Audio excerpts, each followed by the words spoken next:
Amanda feels like Mother Earth herself. When did I meet Amanda? I have no idea. She's just always kind of been around town for a long time. Amanda's kind of like a weather force unto herself.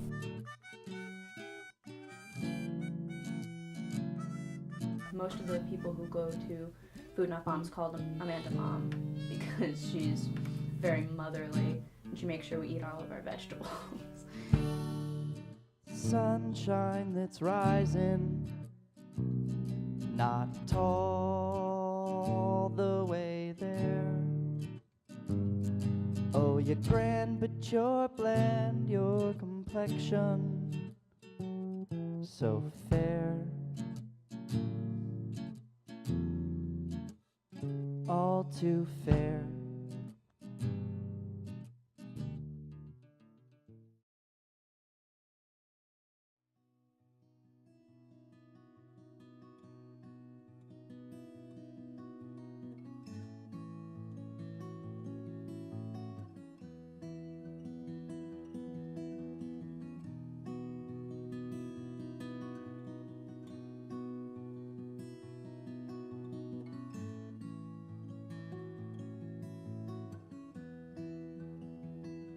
My name is Amanda Sissenstein, and I am a volunteer coordinator for Food Not Bombs. I grew up in the Binghamton area, and I came here for school. The community made me want to stay here after I graduated. I got involved in a lot, and I didn't want to leave, so I didn't. I've been organizing since, well, for like 17 years now. Working both with national groups, state groups, and also just like local groups on local campaigns. I think that Food Not Bombs and other grassroots kind of community service oriented / advocacy direct action organizations have a galvanizing effect on the community. And if I'm using that word correctly, it means bringing people together. Food Not Bombs has happened on and off in New Paltz throughout the past several years, including before I ever stepped foot here. I was working at a health food store, and this person came in who recognized me, and I kind of vaguely recognized her. She had just gotten a job with Family of New Paltz. So her specific job was to reach out to people who were at risk under the age of 25. But she didn't know anybody. She was new to the area, so she didn't know who needed the help. So I was like, I know everyone. So we decided food was a really great draw. Everybody loves free food, so we decided to start up another Food Not Bombs. And we've been going ever since, and that was February of 2012. So happy birthday to New Paltz Food Not Bombs. We are now 6 years old, and as far as I know, it's been the longest running incarnation of Food Not Bombs in New Paltz.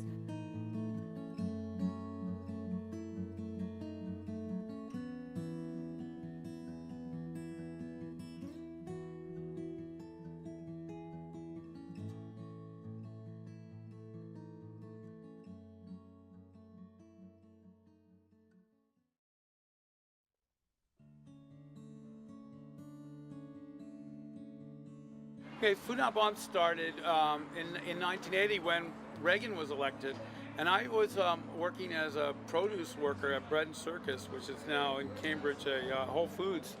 And I felt horrible. I was throwing away all this great organic produce, so I started taking it to the projects on Portland Avenue. And they were complaining about their electricity and plumbing not working and so on. And then one day we're talking about what's this new building across the street. And they say, oh, that's a weapons lab where they're designing guidance systems for nuclear weapons. And it turned out to be called Draper Laboratory. It was it was right near MIT. And so because of that, I thought, wow, that's so weird, man. These people need food, and Reagan is promising to make more bombs instead. And so that's where we get the name Food Not Bombs. Every group is autonomous, although sometimes they work together. But yeah, each group kind of operates by itself because, every community is different and the needs and the demands of every community is different, which is why ours isn't a bar because it's New Paltz. But there are, certain things that every Food Not Bombs kind of adheres to. One, that, food is a right, not a privilege, solidarity, not charity, or mutual aid, not charity. Nobody's turned away. It's not, we don't check people's like income levels, and, we don't turn anyone away from the table. And, you're supposed to have like a banner and literature out, so that people like know who you are and what you're doing. They can have more information. So that's something, every Food Not Bombs is supposed to do. It's supposed to be like vegan and vegetarian food. But if there's meat that's safe for consumption that would otherwise be thrown away, and there's people who want to eat it, like, I'm not going to deny them that. So, sometimes we bend the rules a little bit, like being in a bar in the winter. But we do kind of adhere to the main principles.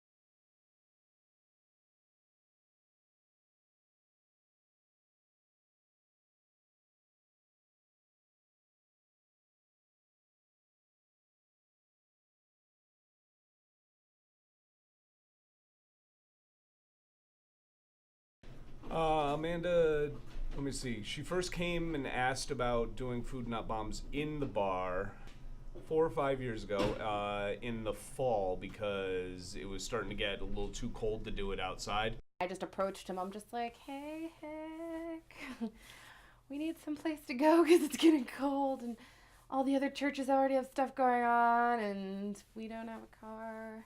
Also, even before we started doing Food Not Bombs in there, it's always been kind of a default place to just like bring food that you had to get rid of. Hick, who owns the bar, every Thanksgiving and Christmas, he pays for a free meal for everybody who has no other place to go. Oh yeah, every Thanksgiving and Christmas, we do a meal for anybody who just shows up, because everybody needs a place to go. Everybody needs a place to be. And holidays are tough for a lot of people. So the bar already had a kind of a tradition of like being a place where people could potentially go to get some free food who like needed food. So that was already kind of part of the Snugs culture. So it was a really kind of easy fit and easy transition. It's like, yeah, it's a bar, but like it's also this kind of like social support system for like a good amount of people in the town. How would I describe the environment of Snugs at between 5 and 6 on a Wednesday? Starts slow, and then like there's this like a tide or a wave that comes in, usually following Amanda.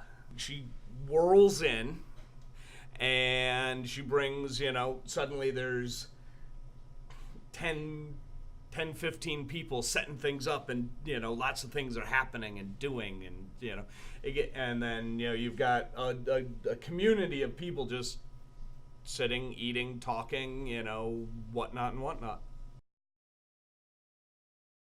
What differentiates something like Food Not Bombs from, let's say, a soup kitchen, and not to in any way trivialize what soup kitchens do. I mean, they do important work, and I'm glad that they're there. And there needs to be more places feeding people, absolutely.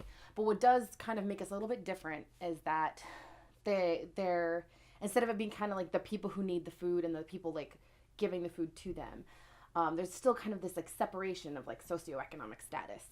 Whereas with Food Not Bombs, it doesn't matter. We all just eat together. We all sit together and hang out together and talk together. And it doesn't matter who needs the food and who doesn't need the food, like who is broke and who's like slipping 20s in my pocket, to help us buy like olive oil and salt.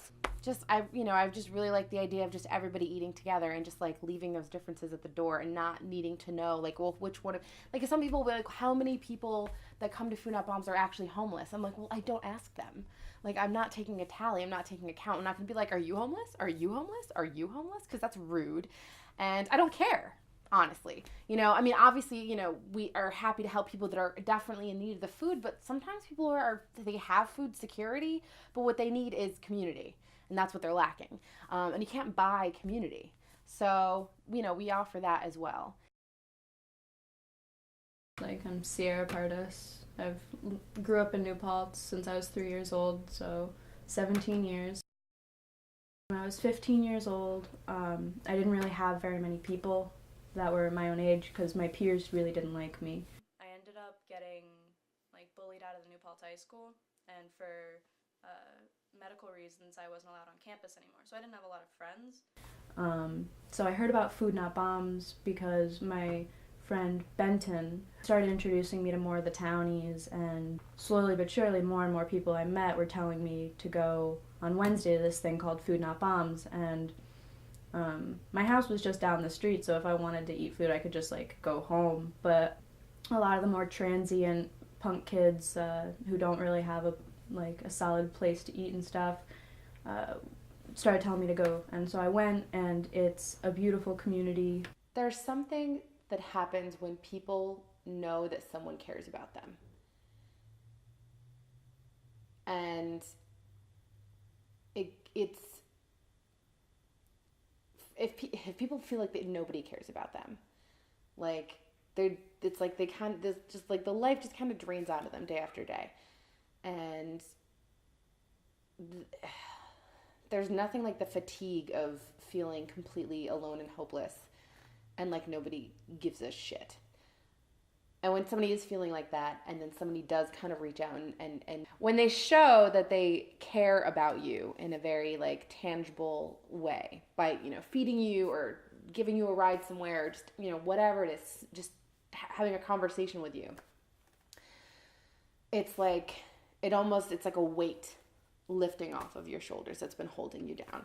And I think people who haven't felt that and been in that situation, I think they underestimate the power of that and how little tiny things can make a huge difference to one person, and it could completely derail an otherwise very negative track that their day or even possibly their life was going on. So I think that's the effect.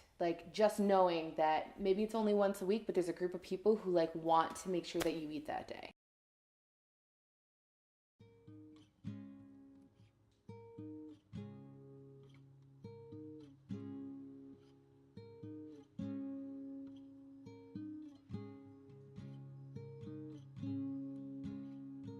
Most of the people who go to Food Not Bombs call Amanda Mom.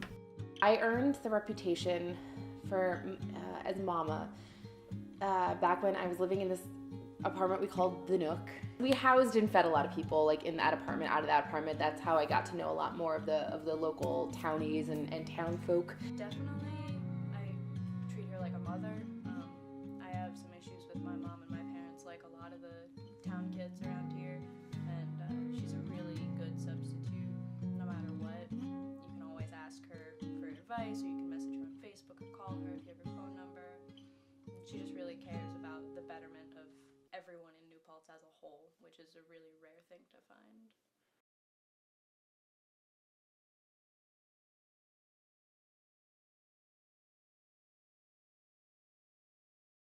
From being involved in a lot of different things, I've just kind of gotten to know a bunch of different groups and all the little micro worlds that make up New Paltz.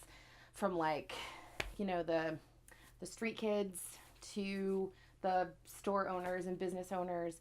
I've just kind of gotten to know everyone.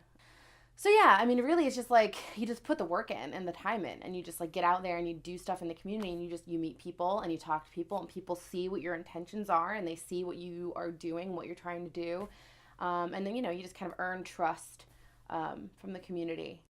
Persistence, doing it over and over again, and getting to really know people and building personal relationships and being reliable, but being in a really high visibility location like we are here, where you can reach the largest audience possible, because the ideas that we're trying to share are really important and shouldn't be hidden in some back alley somewhere. I know this question is like pretty vague, but it's supposed to be. Okay. So, why do you do it? Oh God, I'm leaving. I don't know, cause like I don't know, I was raised in like Italian Irish Catholic family, and we're just obsessed with feeding people to the point of bursting. I guess that's kind of, I grew up in that kind of environment of just like feed. And then also, you know, I mean, I've been an environmentalist for a very, very long time, and recognizing the connection between environmentalism and food waste. And also just, I'm not happy about people not having food to eat. I mean, I kind of grew up, like, my mom was like a single mother of 3 kids, so I grew up like not having what a lot of my friends had. And so I thought I was poor growing up until I got a little bit older, and I was like, oh my God, I'm like rich compared to just like so many people in the world. Like, I'm poor maybe relatively to like my surroundings, but like in reality, I have food, I have healthcare, I have, you know, roof over my head, you know, I'm fine. But in relative terms, you know, our family was not like economically affluent in any way. So I did kind of grow up with that, just like general awareness of, you know, what it's like to not have.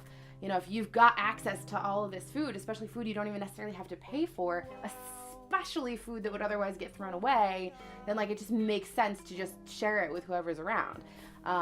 So I guess I just saw Food Not Bombs like just fitting right into that whole general mentality. And it just kind of, two of the things I care most about, which is, you know, poverty, food security, and environmentalism, and it's like, it's all there. And anti-war also, which is great, and nonviolence and all of that stuff. Yeah, so it's just, that, I guess that's why I do it.